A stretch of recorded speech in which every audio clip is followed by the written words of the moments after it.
संग हाणताय गप्पा कुठे राहिले ती पोरं कीर्तनात आता बघ नशिबाने हितली ती म्हणून मी आली ती धन्य माता पिता ताईची आई नाही ना म्हणून म्हणलं जांभळी द्या जांभळी शब्द मोडतो ऐका ओम शब्द मोडतो जांभळीत आणि त्या ब्रह्मने जांभळी दिल्याबरोबर महाराज ह्या मायेने त्याचाच मंत्र केला आणि जप केला महाराज 12 वर्ष ओम शब्दाचा जप तिने केला तिच्या उजव्या हातामध्ये फोड आला महाराज तो गुदगुद करायला गेल्यानंतर तिने तो फोडला त्याच्यातून एक बालक जन्माला आलं त्याचं लालन पोषण केलं त्याला महाराज 25 वर्षाचं त्यांना भांडण तयार केल्यानंतर हे माया होती तिला कामुष म्हणून उत्पन्न झाली महाराज आणि तिने त्याच्याकडे इच्छा केली माझ्याबरोबर लग्न ते म्हणला कसं शक्य आहे कामातून झालेल्या मायेला त्याचा राग आला आणि तिने नेत्र उघडून क्रोधानं त्याच्याकडे पाहिल्याबरोबर महाराज तिच्या नेत्रातून अग्नी उत्पन्न झाला आणि त्या पोराला जाळून त्याची राखच केली भरकारून महाराज परत तपश्चर्याला बसली डाव्या हातात परत फोड आला महाराज तो गुदगुद करायला लागल्यानंतर तिनं तोही फोडला त्याच्यातून दुसरं बालक जन्माला आलं त्याचंही लालन पोषण केले ते तारुण्यवश केलेल्या बरोबर त्याला सांगितलं पोरा माझ्या बरोबर लग्न कर ते म्हणला कसं शक्य आहे तुझ्या आधी आलं होतं ते नाही म्हणलं म्हणून त्याला जळून त्याची राख झाली ती समोर दिसती त्याची राख आहे तुझ्या जर जीवनाची राख हो असं वाटत नसेल तुला तर तुझा निर्णय मला सांग आणि निघून गेली आणि राग त्या पोराशी बोलती झाली हे पोरा तिला नाही म्हणू नको रे नाही तर माझ्यासारखे तुझ्या जीवनाची राग होईल त्यानं विचार केला अरे कसं शक्य आहे ते म्हणला फक्त वय म्हण तिथनं पुढलं मी सांगतो काय सांगायचं ते आणि ते त्याला होय म्हटलं महाराज आल्यानंतर ते म्हणलं गोरज मुहूर्तावर लग्न करूया आणि पूर्वी गोरज मुहूर्तावर लग्न होत होते तेव्हा 5-5 दिवसाची लग्न होती म्हणते ती मी काही नव्हतो त्या लग्नात पण असली म्हातारी डंगरी सांगते ती 5-5 दिवसाचं आमचं लग्न होतं काय गाजवत होतं 5 दिवस कोणास टाक आताची तर लग्न कशाची आली ते सकाळी धामधूम दुपारी टामटूम संध्याकाळी सामसूम आताची लग्न कशी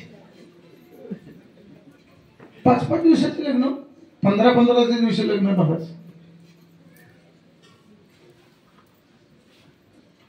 तिने सांगितलं दुल्हन बनून येते आणि दुल्हन बना गेली आणि मग हे राखीने पोराला सांगितलं हे पोरा तिला नाही म्हणू नको होय म्हणलास ना आता चल मला उचल आणि उत्तर दिशेला चल त्यानं आपल्या उपरण्यात त्या राख्याला गुंडळलं नीट आहे का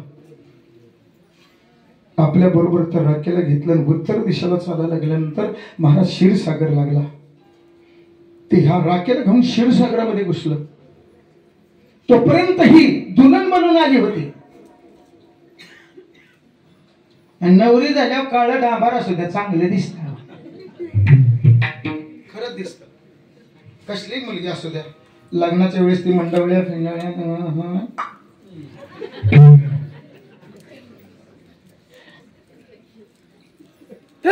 हे आलं पण नवरदेवाचा तपास नाही ना तिने विचार केला ज्यानं मला सांगितलं मी तुझ्या बरोबर लग्न करतो तो गेला कुठं मग त्याचा शोधच घेईल म्हणून त्याच्या पावल खुणा मायबाप होती उत्तर दिशेने गेली आणि क्षीरसागरात घुसली ती आणि मग या राखेने या पोराला सांगितलं ये आता तुझ्या जीवनाची राख ते म्हणला कसं काय अरे ती बी आली क्षीरसागरात घुसली मग आता काय करायचं ते म्हणला काय नाही करायचं आता पाण्यातून वर निघायचं चल मला घेऊन परत ये जलाच्या वरती चल आणि जलाच्या वरती चल म्हणल्याबरोबर महाराज त्या राखेला घेऊन हे वरती निघाल्यावर त्याला शेष भगवान परमात्मा दिसला आणि शेष भगवान परमात्मा दिसल्यानंतर त्यांनी शेषाची आराधना केली त्या पोराने निर्गुण स्वरूपामध्ये असताना त्या पोरानं सांगितलं ए शेषा आम्हाला या जलातून वरती काढ शेषानं मायबाप आपल्या अंगाचं आसन तयार केलं त्याच्यावर या दोघाला बसवलं आणि क्षीरसागरातून वरती काढलं जलातून वरती काढल्याबरोबर हे निर्गुण निराकार असणारं ब्रह्म महाराज सगुण स्वरूपाला परत झालं ते विष्णू रूपानं मग त्याने विचार केला ह्याच्यामुळं आपलं भलं झाले, नाहीतर आपली बी राखच झाली असते. ह्या राखेमुळं आपलं वाटोळं झाले म्हणून ती स्वतःच्या समोर त्यानं त्या राखेला जिवंत केलं गड्या हो. आणि ज्या राखेला जिवंत केली ती दुसरी तिसरी कुठलीच राख नाही. सगळ्या देवांचा बडा देव. ती निर्गुण निरोकर असताना महाराज त्याच्या जीवनाची महाराज राग झाली होती म्हणून त्याला चित्ता भस्म लागत होतं. यानं त्याच्या सामर्थ्यावर त्याला जिवंत केलं. आणि तो दुसरा तिसरा कोण नाही, आदिनाथ गुरु सकराचे दाता, आदिनाथ गुरु सकराचे दाता, आदिनाथ गुरु सकराचे दाता, नाथ गुरु सकराचे दाता, वचिंद्र याचा मुख्याची जय, वचिंद्र याचा मुख्याची जय, वचिंद्र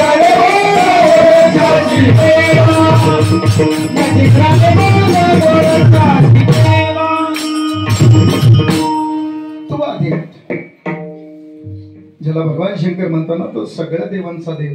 म्हणून ती म्हणली पती जन्मला माझे, कुठं जन्मला तळ हाता. म्हणून ती म्हणते पती जन्मला माझे उदरी, आणि मी झाले तयाची ती नवरी झाली. म्हणून या तिघांनी खेळ मांडला होता. आणि उत्पत्तीच्या कांबरमध्ये वगैरे गेल्यानंतर ब्रह्मदेवाने 7 सप्त ऋषीची निर्मिती केली आणि कश्यप ऋषीपासून देवदान निर्माण केले महाराज. आणि ते भांडायला लागले सत्य करता. देवांचा राजा इंद्र आणि दैत्यांचा राजा बळी. सत्य करता भांडत होत. तवापासून बावकीची भांडण आहेत. हातात बांध कोडते ती म्हणून नाही.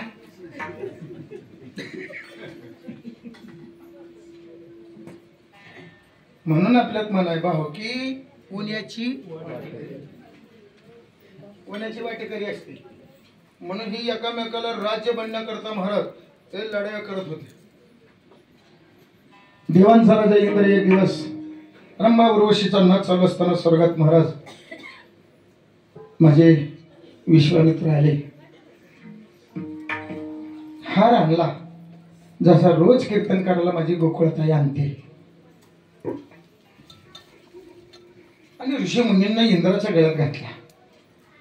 त्या नाच गाण्यामध्ये दंग झालेला इंद्र राजा त्यानं तो गळ्यातला हार काढला, सेवकाकडे दिला. ते येणं करायला घातला ना.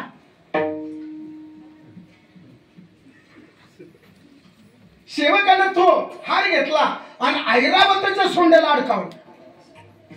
ऐरावतानं सोंड हलवताना तो खाली पडला आणि त्यानं पायानं तोडवला. आणि ते ऋषीनं पाहिल्यावर ऋषीला दम निघाला नाही. ती म्हणजे ए इंद्रा, ज्या संपत्तीमध्ये ज्या ऐश्वर्यामध्ये तू रमण झालास ना, एवढा मी प्रेमानं तुला हार दिला आणि त्या हाराचा तो अवमान केलास. तुझे सर्व ऐश्वर्य संपत्ती सगळी समुद्रामध्ये बुडेल. आणि त्या क्षणीच सगळी समुद्र बुडाली आणि हजारो वर्ष इंद्र सगळ्या वैरा धावत होता. आणि मग ब्रह्मदेवाला शरण गेला, प्रभू कुठपर्यंत असं फिरू, माझी संपत्ती मला परत मिळाली. आणि मग त्याला घेऊन ब्रह्मदेव शंकराकडे गेले. शंकरानं सांगितलं हे खातं आपल्याकडं त्या गाड्याकडे आहे, चल. विष्णूकडे गेले. कारण जेवढी पुराणं वाचाल, किती जरी पुराणं वाचली तरी सगळं घोटाळं इंद्राचंच आहे.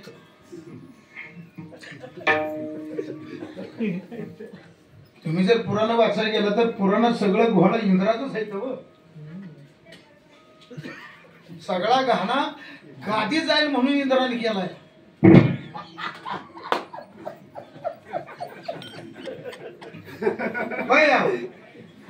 नको तिकडे जायला म्हणून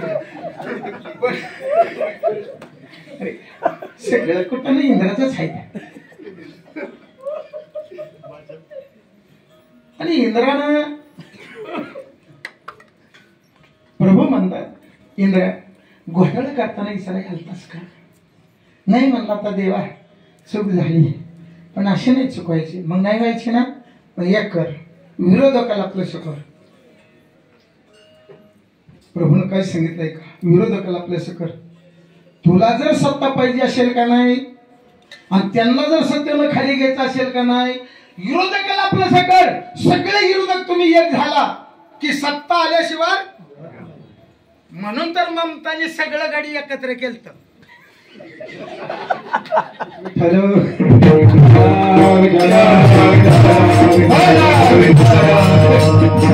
बारक्या पक्ष सगळं फिरून एकत्र केलं, पण त्यांचा निवड बसला नाही. मोदीला घालवाय करता सगळी वाट जाऊ दे म्हणून कसं इंद्रानं सांगितलं विरोधकाला आपला घेतला. आता मी इंद्राचा विरोधक कोण? बळीराजा ना. बळीराजाकडे गेला. इंद्राने सांगितलं माझी संपत्ती सगळी क्षीरसागरामध्ये पडली, एक कर, आपण ती वर काढूया. ते मला जमणार नाही. अरे मिळेल ते आपण घेऊ वाटू. हा मग म्हणलं चालेल, वाटून घेऊ म्हणल्याबरोबर त्याने येऊन सांगितलं कबूल केलंय. मी म्हणलं तुला कॅबिनेट 2-4 देतो. मग त्याचा बरंच गडी घेऊन ते माझ्याकडे आला. मग सांगा देवा म्हणल्यावर देवानं सांगितलं आता कसं मंथन करायचं. त्यानं सांगितलं बघ, वासुकी सर्पाचा दोर आणि मंदिराच्या पर्वताची रवी आणि घुसळण चालू झालं. त्यात बिया व्हायचं आगावच आणि बुवा आगाव असतातच. घोषणा द्यायला गडी गळा असतात. हे आवाज कुणाचा? आज्याचा. ते म्हणतात येऊन येणार कोण? तुझ्या बापाशिवाय आहेच कोण?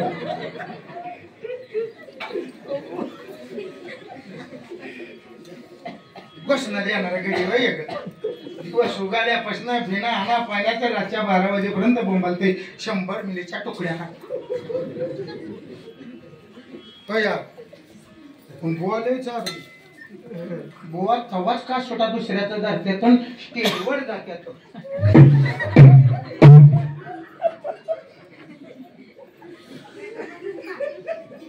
तसं देव आगावच.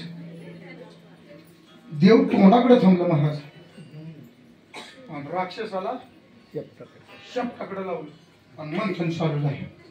आता त्या मंदिराच्या पर्वताच्या चढ उतारामुळे वासुकीच्या शरीराला इजा झाल्या आणि इजा झाल्याबरोबर तो वासुकी विष ओकायला लागला. तो सर्प होता, तो विष ओकायला लागला. आणि मग जे फाने काले जे होतं का नाही, माझ्यासारखं अरुणब सारखं नंदब सारखं महाराजासारखं ऋषी महाराजासारखं ही गडी ठसकायला लागलं.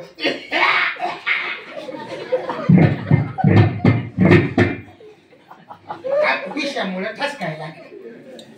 ते काही घेत नव्हतं, ते देव होता. आणि जे घेणार होतं ते शेपटाकडे होता.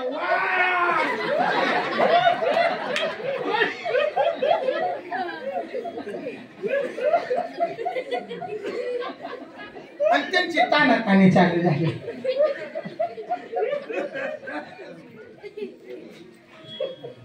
आणि ठसाकल्यावर गडी म्हणायला लागलेला का आपलं चुकलं, आपण शेपटाकडे जायला पाहिजे. आता काय करायचं मग म्हणजे आपल्यातला योग गडी हाय दोन्ही पार्टीत असतो. मग ह्यांना त्याचं ध्यान केलं. कुणाचं? शिंदेवाल्यांचं. ते येणवाले नारायण उभं राहिला. ते म्हणले नारदा विषानं गायला आलो, बघ केलं का मला शेपटीकडं कार म्हणला. स्टेजवर उभं राहताना बरं वाटलं आणि आता बॉम्ब त्याच्या खाली आहे म्हणल्यावर पळाला होईल. ते म्हणला तसं नाही. अरे देव म्हटलं नारदा तो दोन्हीकडे बी फिरतो पण आमच्या पार्टीचा आहे, आम्हाला चांगलं माहिती. तू काय कर, आम्हाला तिकडं दे आणि त्यांना इकडं आण.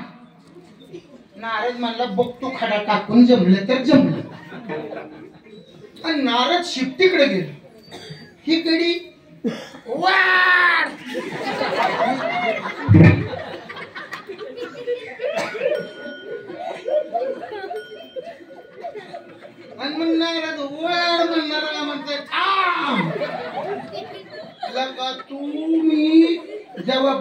तर तुम्हाला हिनच लका का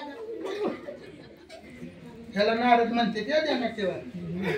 ती हिकडच्या बी पार्टीला असतात आणि हिकडच्या पार्टीला असतात.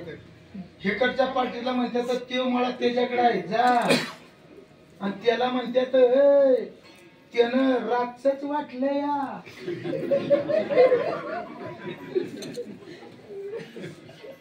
तुम्हाला कळलं तर बघायला तर मरू द्या, मी लईच काटणार नाही, कारण आज आलोय आपण दमून. नाही काय असलं ऐकायला माणसाला ऐकू वाटत नाही. पीक काय होतं, रोग पडला की पीक ताट असलेलं बघ असेल, मग महाराज त्याला पंप मारावा लागतो, फवारा,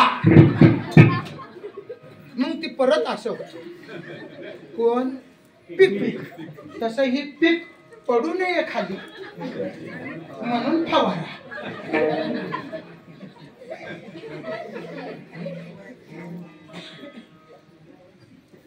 महाराज नारद गेला सांगितलं लका जेव्हा बघावं तुम्हाला हिनच पडा.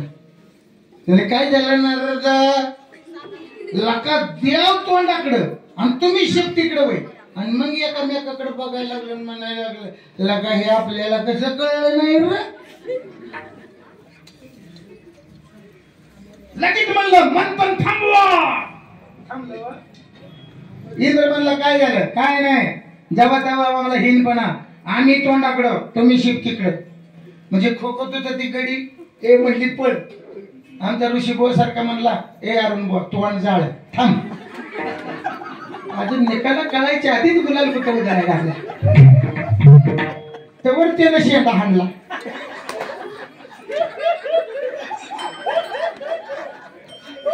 त्याला काय होत, आता तुम्ही चौकच बोंबालणार का मला चांगलं म्हणतात.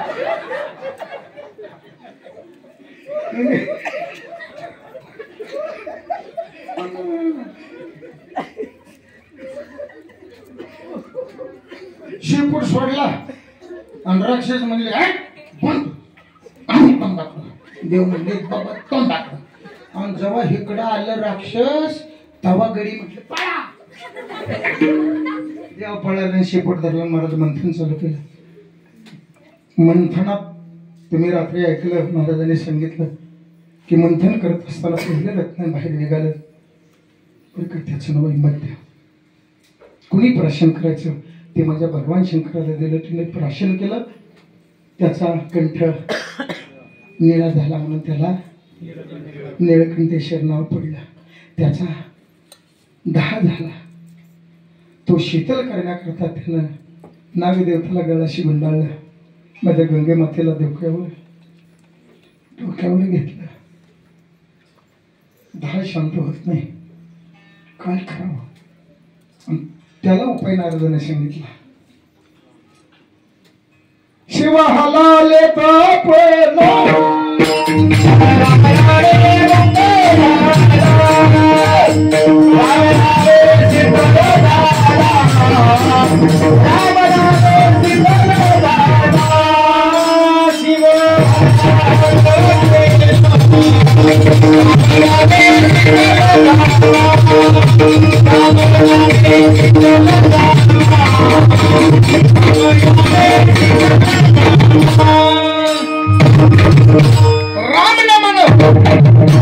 माझ्या भगवान शंकराचा दहा थांबला गेला. मंथन चालू झालं आणि त्याच्यातनं रत्न बाहेर निघालं. कुठलं, पूर्वी लग्नात तेव्हा मंगलाष्टक असायची. आता म्हणत नाही ती तसले मंगलाष्टक, आता काय बी पंपात येते. मागल्या 15 दिवसात मी बारामतीला लग्नाला गेलतो आणि एक खपरी म्हातारी ती मंगलाष्टिका म्हणायला, आणि ती मंगलाष्टिका म्हणली शकू रडू नको ग तुझी सासू आई वाणी. मी म्हणले थेरडीचं तोंड हाना. सासू कधी आई वाणी होईल खरं, ए सासू होल खरं, तुमच्या तोंडाने सांगताय चांगला. सासू कधी आई होत नाही, तरी शिकलेल्या सुनाला अक्कल नाही. ती म्हणती उचका हाणूनच घेते. नाही अगं बाई, नको संस्कृती बदलू. आपली हिंदू धर्माची संस्कृती आहे, प्रच्या देशाची संस्कृती नको आपल्यात आणू. आपल्याकडे सासूला मामी नाही तर आत्या, दोनच शब्द आहेत. नको मग मी हाणू. कठीण आहे दादा, जाऊ द्या, नको तिकडे जायला. आपल्याला कुळगी देवता बघायची. फक्त आता त्या महाराजांनी प्रमाण दिलं निर्गुण निराकारातलं म्हणून हे खोलावं लागलं. मग एकदा मी इंदूत बसलं की महाराज ते जात नाही हो. म्हणून आधीच खुली सांगितलं, तो तोंड जाळा तुमचं. पण त्यांना दम निघाला नाही, आता मी तर काय करू. असं द्या, मी जेवढं तुम्हाला सांगता येईल तेवढा प्रयत्न करणार आहे बरं का. कारण आपला देव आपल्याला माहित नसतो, पण सांगतो तुम्हाला. कारण ती म्हणली मी झाली तर याची नवरी. कशी झाली आहे का, ती लक्ष्मी रूपानं बाहेर निघाली माळी घेऊन. आणि तिचं ते सुंदर रूप पाहिल्याबरोबर ज्योती गडी म्हणायला लागला, ए ही रत्न माझं. जिती बनला लागला, हे रत्न माझं, हे रत्न माझं. ती वैतागली हो. ती म्हणजे ए तातीच क्या हो का बसा. मग सगळं गडी काही नाही बघ.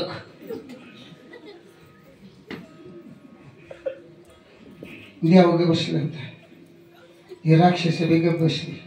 ते म्हणजे बघा, जो मला पसंत आहे मी त्याच्याबरोबरच लग्न करेन. आधी तिच्या हातात माळ होती का, तो तिला म्हटलं होता ना मी तुझ्या बरोबर लग्न करतो गोरज मुहूर्तावर. ती क्षीरसागरामध्ये घुसली होती आणि त्या क्षीरसागरामध्ये इंद्राची संपत्ती बुडली होती. आणि ते मंथन करत असताना महाराज ती बाहेर निघाली.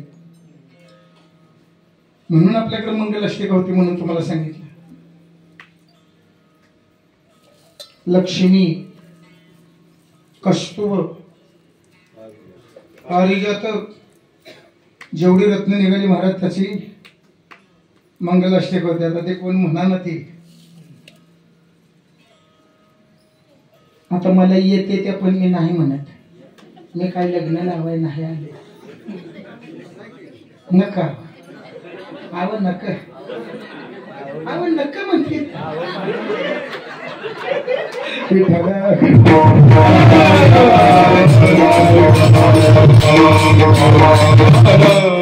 तुम्ही म्हणणार केंद्रीय महाराजालाच मंगलाष्टिकाला बोलवा.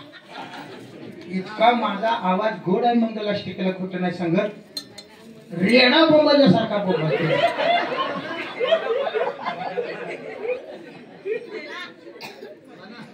स्वस्ती श्री गणनायकं गजमुखं. एवढं बस.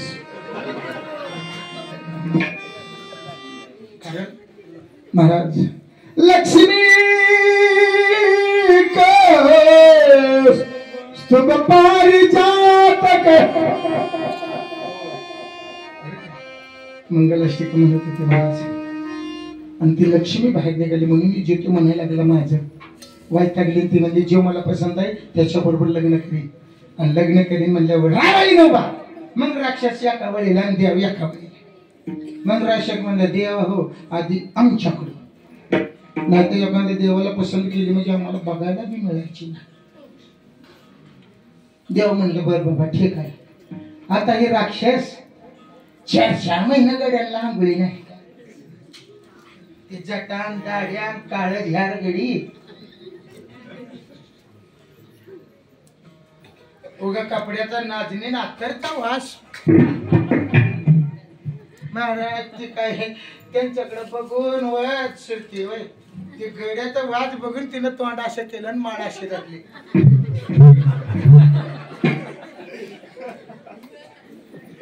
ती राक्षस विचार करायला लागली. म्हणली लोक आपल्याकडे बघा ना. एक चाबरं होतं राक्षस. तिनं तोंड असे केले ना अशी माळ धरली म्हणजे ती वळीत नाडवा त्याच्यात मुंडकं वाटलं. तिनं धक्का देऊनच बघलं काळ्या तोंडाच्या. एक यंदा आलता आमच्या दिंडीत काळ्या तोंडाचं. मी बाथरूम मध्येच सांगून करणार म्हणत होते. होता गोकुळ खायचं डेलीत आणलं आमच्या नदोबाबाने आणलं पक्काच वाजवायला ढिकूळ का गडी ओळखू याचं नाही म्हणायचं जाऊ दे नको तिकडे लांब आहे मरू दे आणि महाराज देवांच्या बारीला फिरायला लागली सगळं देखना देव कोणाशी तर चंद्र शंभर चंद्रापाशी शंभर थांबली आणि नकापासून शिंडीपर्यंत पाहिला ह्योच तर तू नव्हे पण तुला नकापासून शिंडीपर्यंत पाहिल्याबरोबर ओळखला तो हे नव्हे कारण त्याचं काळभर डोळं होतं ह्याचं गारुड आहे डोळ्यावर माघारी सारला आणि मग चंद्रापेक्षा जी बाई थोडं नाकानं कमी गडी होत ती म्हणलं अरुण बा आपलं तोंड जा एवढ्या देखण्या गाड्याला जर तिनं पसंत केलं नाही तर आपलं कुठे घेऊन बसत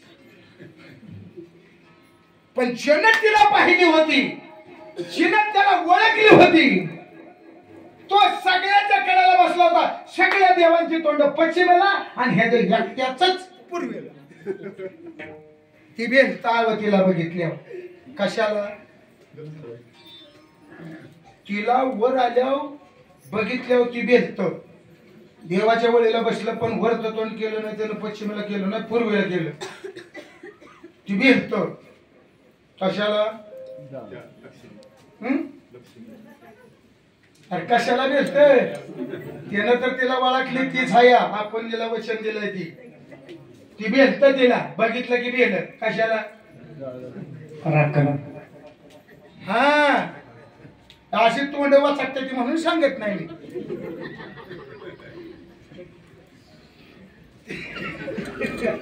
अहो तसंच आहे महाराज एखाद्याला असं सांगायचं गेलं त्याला दमच निघत नाही त्याला वाटतं माझा पुराणच पाठ आहे सगळं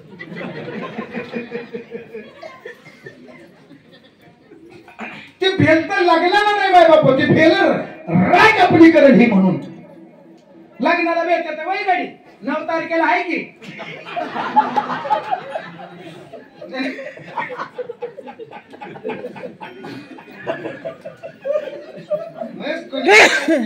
एकदाच सांगितलं तर त्या भानगडीत पडू नका मग तू का नका घराकडे जातो असलं कधी उलट सांगू नाही माणसाला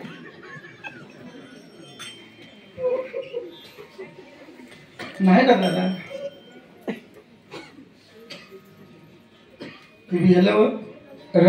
राग करेल म्हणून ती त्याच्याजवळ गेली त्याला म्हणली अरे जो ते मला म्हणतो मी आणि तू का उलट तोंड केलंय हे इकडे बघ तू थरथर मी डुगडे म्हणला कापली राखच होती लग्नाला भेटते वय त्यानं आधी मान पुढे दिली असते मार होय तर पहिलं झालं तरी म्हणतात तर दुसरं करी अय भाजी उद्या खायची नका लय कोको कोको करू एक काही बोला ना म्हणून चालल्या झाल्या कोंबडीवर हातानं काम करा तोंडाने बोलू नका आणि महाराज ती म्हटली एक वेळ तर इकडे बघ ना आता हे बघत नाही म्हटल्यानंतर म्हणली ह्याला नाही बघा तोच असला तर आणि म्हणून माळ घेऊन त्याच्या कडेने फिरली ती फिरल तसं हे बी फिरलं 5 प्रदक्षिणा झाल्या महाराज 5वी प्रदक्षिणा झाल्या म्हणली ही तोंड दाखवा ना थांबली मागणं त्याचं बाहुदंड धरलं मागणं दंड धरून बघितलं म्हणली हेच तो नवा ते काय म्हणली हेच तो आणि मग महाराज तिनं माय त्याला घालायला लागलं तिनं त्याचा हात धरला त्याला सांगितलं थांब तुला मी पसंत आहे मला मान नाही पण मला तू पसंत नाही ना ती म्हणले माझ्यासारखं रूप कुठारच नाही तुम्हाला मी पसंत नाही ते म्हणलं नाही पसंत किती सुंदर असून करायचंय काय तू बंगाली विद्या शिकली आज आणि बंगाली विद्या शिकलेली मला ऐकू नको उद्याच्या संसारात तुझी माझी कुरबड झाली तर तू माझी राखच करशील तिने सांगितलं हो ती ताकद माझी संपली हो विचार करू नका, पण मी मनापासून तुम्हाला पती मानले. आणि मग म्हणलं ठीक आहे, तुझ्याबरोबर लग्न करतो, पण एक लक्षात ठेव, तुला मी हृदयात धरणार नाही. तुला राहावं लागेल कुठं? लक्ष्मीचे हाती लक्ष्मीचे हाती लक्ष्मीचे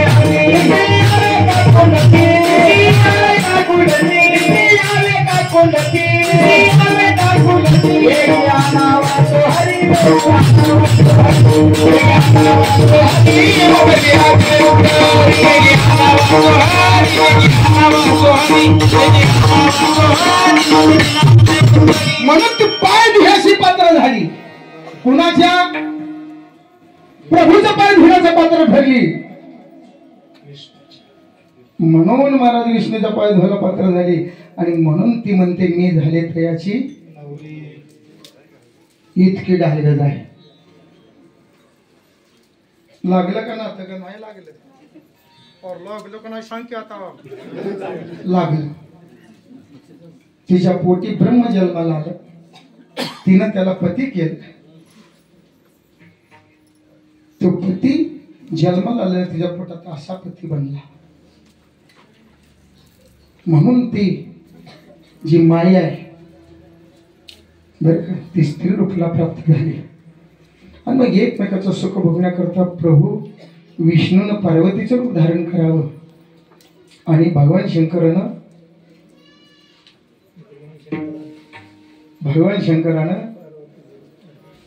पार्वतीचं रूप धारण केलं. म्हणून आता त्याच्याकरता सांगतो गड्यानं,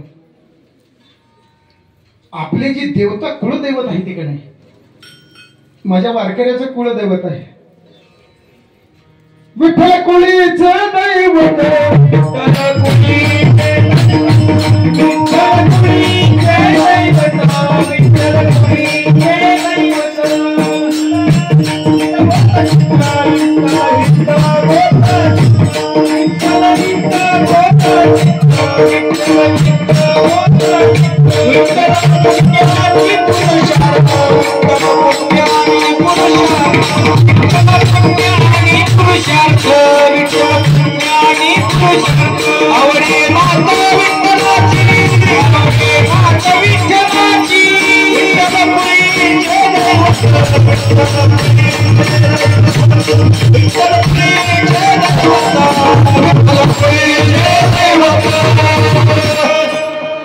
हा विठ्ठल सगळ्याच्या कुळीचं दैवत आहे.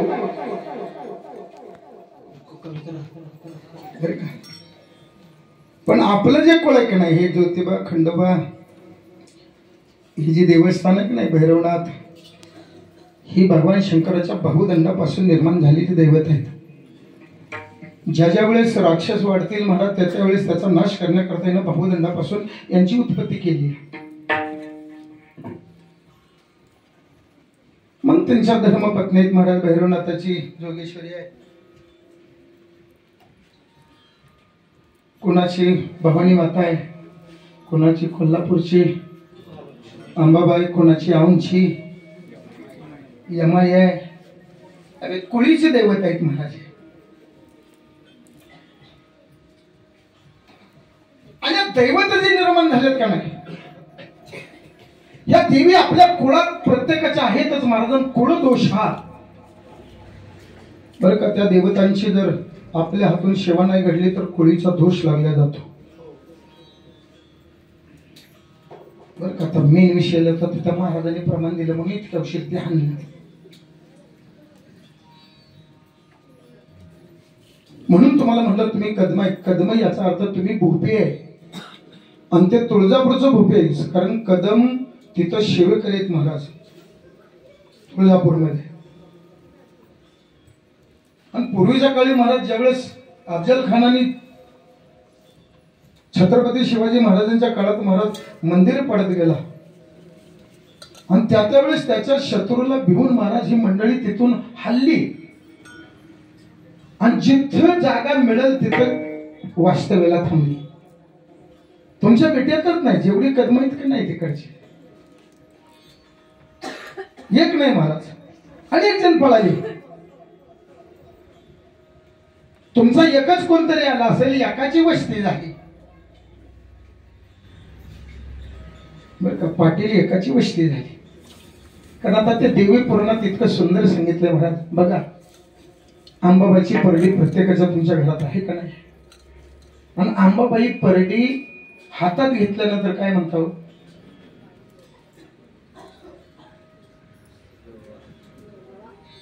बर का, जोगवा मागता. का जोगवा मागता?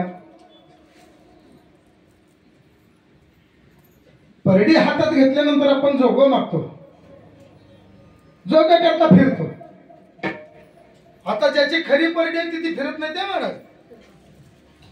पण ज्याच्या घरी कवडी ना आली का नाही ती लय गाणं करते.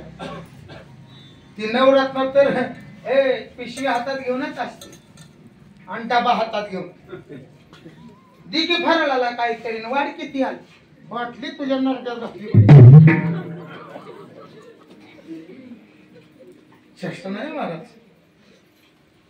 तेल लागतं फक्त झोपवत असतो की नाही, तो पाजळ न करता त्याच्यावर तेल ओतलं जातं. त्याच्यावर महाराज आपली आरतीचा कापूर ठेवला जातो, तो जळला जातो. कापूर जळला आणि तो विजला की महाराज त्याचा धूप तयार होतो. त्याला पाजळणं म्हणलं जातं. अनादि अंबिका भगवती, अनादि अंबिका भगवती, अनादि अंबिका भगवती, अनादि अंबिका भगवती. गोदा भरडी घेऊन हाती, गोदा भरडी घेऊन हाती, गोदा भरडी घेऊन हाती, गोदा भरडी घेऊन हाती. गोदा ज्ञानाचा मोरवी, गोदा ज्ञानाचा मोरवी, गोदा ज्ञानाचा पार्वती, गोदा ज्ञानाचा पार्वती.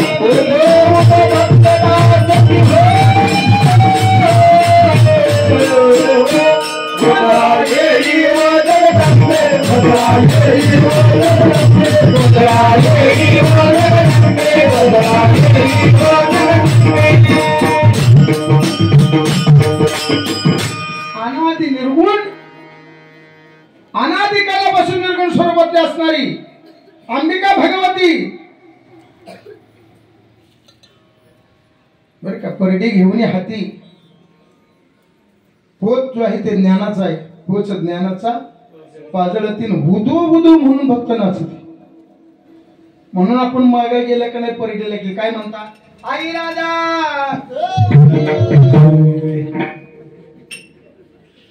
त्याच्या बस मधलं घाललं.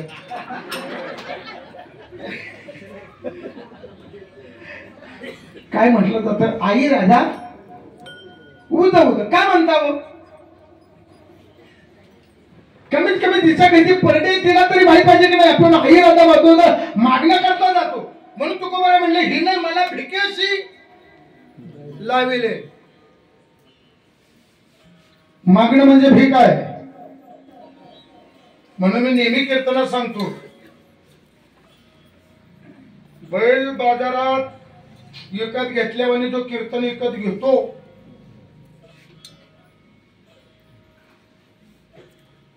त्याचा परमार्थाचा बाजार आहे. आणि जो येईल ती तारीख घेतो महाराज तो माझा वारकरी आहे.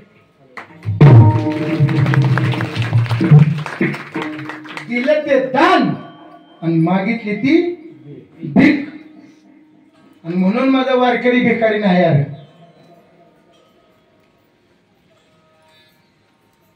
झळझळीत सोनसळा कळसा दिसतो. आज ज्याच्या मंदिराचा कळसच सोन्याचा आहे त्याचं भक्त यार आम्ही. म्हणून या नालायकाने घाणा लावला यार. ते रात्री मोहन महाराज बोललं पण त्याला म्हणलं बंद कर. काय बंद करायचे? खरं आहे त्याला बोलायला काय हरकत नाही महाराज.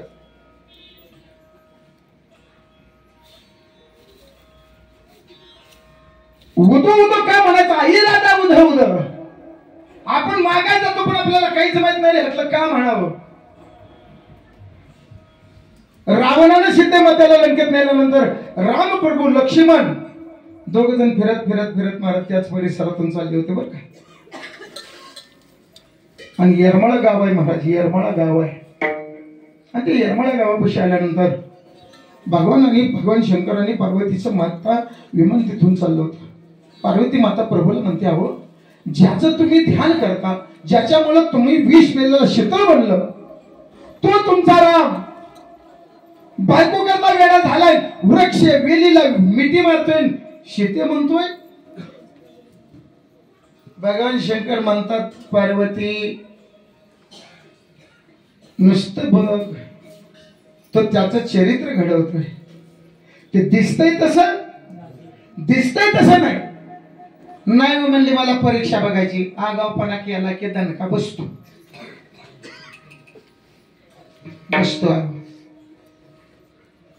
भगवान शंकर म्हणले, बाई विषयाची परीक्षा घेऊ नये. नाही म्हणले मला बघायचंच. ते म्हणले अरे नको बघू. नाही मला बघायचं, स्त्री हटाय शेवट. ते म्हणले ठीक आहे चल जा. रामप्रभू वृक्ष वेलीला महाराज मिठी मारायचे, शीते म्हणायचे. आणि शीते म्हटल्याबरोबर हिनं हुबेहूब शीतेचं पार्वतीनं रूप धारण केलं. आणि माझ्या बापू रामप्रभू समोर उभा राहिला. रामप्रभूने तिला पाहिल्याबरोबर त्यांना ओळखलं, सीताला ही आपली पार्वती माता आहे. तिला सीता कशी दिसेल हो? पार्वती आईनं किती जरी रूप धारण केलं तरी आई ती आईच ना. त्यांना ओळखलं ही पार्वती माता आहे. आणि मग भगवान शंकरांनी वरून पाहत होते आणि राम प्रभून महाराज दंडवत तिच्या चरणावर घातलं. सांगितलं माते तसं नाही, आपोआप त्याचं रूप गेलं आणि मूळ स्वरूप पार्वतीमध्ये आले. मूळ रूपात पार्वतीच्या रूपात आल्याबरोबर तिला आशीर्वाद दिला, प्रभू लवकर तुमची सीता तुम्हाला भेटावी. आशीर्वाद दिला आणि निघून गेली. आणि निघून भगवान शंकरापाशी गेला. भगवान शंकरांना सांगितलं, मी तुझा स्वीकार करू शकत नाही. म्हणजे का? म्हणजे तू रूप कुणाचं धरलं बघा. ते म्हणजे तू रूप कुणाचं धरलं म्हणजे सीतेचं. मग राम जर माझा गुरु असेल तर रामाची धर्मपत्नी माझी गुरुमाता आहे. तिने सांगितलं तू माझी गुरुमाता आहे, मी तुझा स्वीकार करू शकत नाही. शंभर का होईना तू तुझ्या मनात रामविषयी आसक्ता धरली ना, आणि माझ्या गुरुची तू अंतःकरणामध्ये अपेक्षा धरली, म्हणून कल्पनेची बाधा नव्हे कवने काळी संत मंडळी. म्हणून संतांच्या अंतःकरणात कल्पना कधी येऊ नये. फक्त पार्वती मातेच्या कल्पना मनात आली तशी द्रौपदीची आली. द्रौपदीला आली म्हणून जांभळाला उलटाच राहावं लागले अजून बी. हिच्या मनात कल्पना रामप्रभूविषयी आली होती ना. म्हणले मी तुझा स्वीकार करत नाही. परत रामापाशी आले, म्हणले सांगा की आमच्या त्यांना.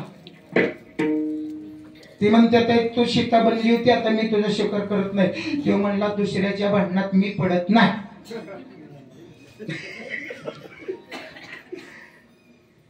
ते म्हणलं तर मी काय प्रभूला सांगावं? आता मी तुला सांगितलं होतं का सीता बनून ये म्हणून? नाही हो. आता काय करावं म्हणले. आता मी मग तुमच्या ते म्हणलं मी तुला माझ्याकडे ठेवू शकत नाही, तू तुझ्या नवऱ्याचं बघ. परत गेली. अहो म्हणले तिथं बोलून दे ना. ते म्हणलं कसा बोलून देईल? तुला आधी सांगितलं होतं का नाही आगावपणा करू नये, जाणार तर जा. कळलं ना? तुम्ही आता काय करावं म्हणून तिथं आली. कारण भगवान शंकरही तिचा स्वीकार करणं नीट ऐका महत्वानो. आणि भगवान प्रभू रामचंद्र देखील तिचा स्वीकार करणं. तिच्या जीवनाचं हिकडे बी बुद्ध झालं आणि हिकडे बी उद झालं महाराज. रामप्रभू बी स्वीकार करणं, भगवान शंकर बी स्वीकार करणं. इकडं उद झालं, इकडं उद झालं. इकडं त्याची आई बनली आणि इकडं त्याची आई बनली. म्हणून नाम निघालं आई राधा उद आणि बुद्ध. तो बी आई म्हणला आणि त्यो बी आई म्हणला, त्यो बी स्वीकार करणं हे बी स्वीकार करणं, म्हणून इकडे उदन तिकडे उदन. म्हणून आई सगळ्यांची राजा आदिमाई शक्ती, म्हणून आई राजा उद उद निघालं महाराज. आणि ते घडलं ते येरमळ्यात घडलं.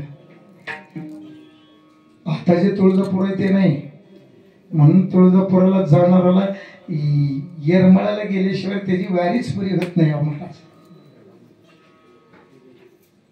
तिचं नाव आहे येडेश्वरी. तुम्ही किती तुळजापूरला तिथं जाऊन होताना पडा, महिनाभर आई राजा म्हणणार काही उपयोग नाही. तिला गेलं तरच ती वारी पूर्ण होऊ शकते. आणि ज्याच्या घरात परडे महाराज तुळजापूरचे त्याला त्याच्याशिवाय समाधान नाही मिळेल. त्याला तिथं जावंच लागेल आणि गेल्याशिवाय त्याला नाही महाराज. आणि म्हणून ती तिसरी होती. 3.5 पीठ आहेत महाराज. त्याच्यातली बापानं नीट ऐका, परड्यात 3 देवीचं नाही 4 देवीच्या आहेत महाराज. 3.5 जी पीठ आहेत का नाही, कोल्हापूर, तुळजापूर, माहूरगड आणि सप्तशृंगी वणी, हे 4 आहेत पण 3.5 पीठ आहेत. परशुराम रेणुकामातेचा मुलगा, बापानं सांगितलं परशु आईचा शिरछेद कर. 3 भावानं केलं नाही, ते म्हणलं आम्हाला नाही जमणार. त्यानं काही विचार केला नाही, घेतले कोरडण काढलं म्हणत बघलेलं. ऋषी म्हणतात प्रसन्न नाही गड्या पोरा तुझ्यावर, काय देऊ? ते म्हणलं काहीच नको, माझी आई मला द्या. बरं का, तिचं मला जिवंत पण द्या. तिला जिवंत केलं पण ते शिर लावलं नाही महाराज. ते शिर जे तुटलं ते लावलं नाही, म्हणून मातंगीचं तिला शिर लावलं गेलं. म्हणून यमाईची जिच्या घरात महाराज परडे, ती परडी मातंग स्वरूपाची आहे. म्हणून मातंगाच्या परडीला यमाईच्या किंमत आहे. ते शिर तुटलं, ते आता देखील ते शिर आहे. तुळजापूर वाल कुठं आहे? बरं सांगतो बाबा. ते जे शिर तुटलं ना, नीट आहे का, ते अजून देखील शिर कोल्हापूरला शाहू महाराजांच्या वाड्यात आहे.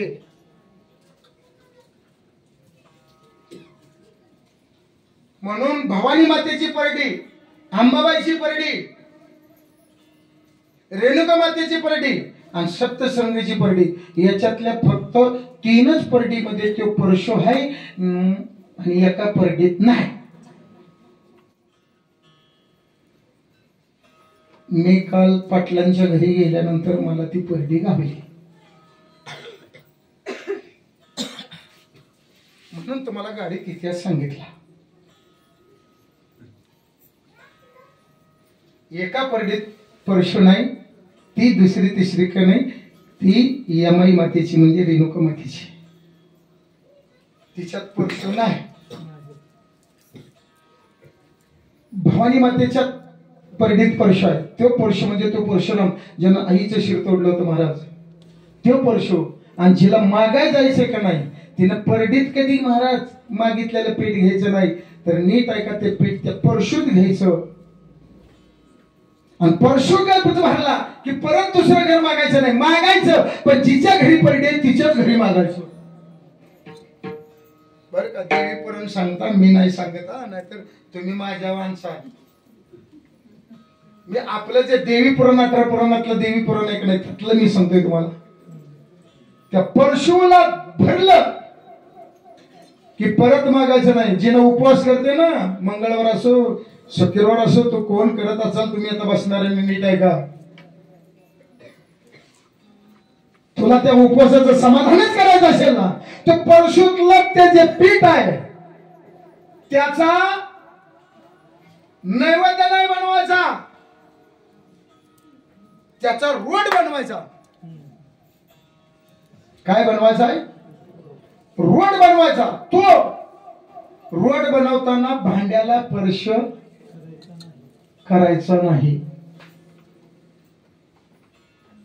ते मळायचं, पीठ मळायचं हातातच आणि सगळ्याचा गोळा तयार करायचा आणि त्याचा थापून हातावर थापून त्याचा रोट करायचा. रोट.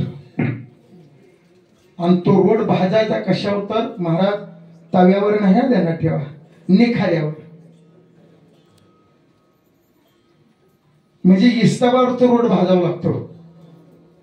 आणि त्या रोटावर भाजी असते ती वांग्याची. त्याला काय म्हणता? त्याला म्हणता भरीत.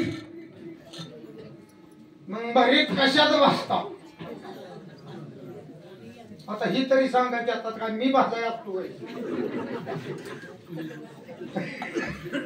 भरीत कुठं भाजता? निघाल्यात ना. थोडं वरनं तेल लावायचं महाराजांनी, ते त्याच्यात घालतं. त्या विस्तवात घाललं जातं, खरपूस भाजलं जातं. त्याचं वरलं काळं काढायचं महाराज. ते त्या रोटावर ठेवायचं आणि महाराज ते चुरगळायचं. असं हाताने त्याला बारीक करायचं. ते फोडी सगळे असतील त्याला बारीक करायचं. त्याच्यात तेल, तिखट, मीठ, कांदा टाकायचा महाराज. आणि त्याला ते कुस्करलं की त्याचं भरीत होत. आणि माझ्या आईला आवडते ते भरीत रोडगा. सत्वर पावग भवानी आई रोडगा वाहिन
पाव मला.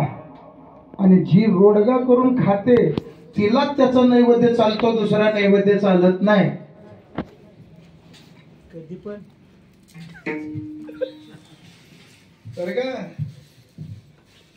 परडी ज्याच्या घरी आहे त्यानं चांगला देणार ठेवा. ते मागितलेलं असतं की नाही त्याचा रोट आणि ते भरीत करायचं, त्याचाच नैवेद्य त्या देवीला दाखवायचा.